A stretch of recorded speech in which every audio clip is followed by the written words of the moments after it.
Who is the king of your life? Maybe we can easily say that Christ is the king of our lives. Pero paano nga ba tayo gumagalaw? Do we act like as if Christ is king of our lives? Baka yung naghahari sa buhay mo ay ang mga anxieties mo, mga problema, yung trabaho mo, o kahit yung pamilya mo. Sinasabi nating naghahari ang Diyos sa buhay natin, but are we acting as such? If Christ is king of our lives, then we have to put Him as priority. Pagsisilbihan natin siya. Bibigyan natin ng oras ang ating Diyos. And this means a time of prayer, not simply just to ask petitions from God, but to actually ask Him, My Lord, ano ang gusto mong gawin ko? What is it that you will? Di ba paghari, masusunod ang kanyang kagustuhan?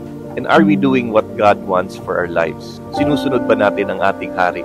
And so our challenge today is to read the gospel at tingnan doon ano ang pinapagawa ng Diyos sa atin.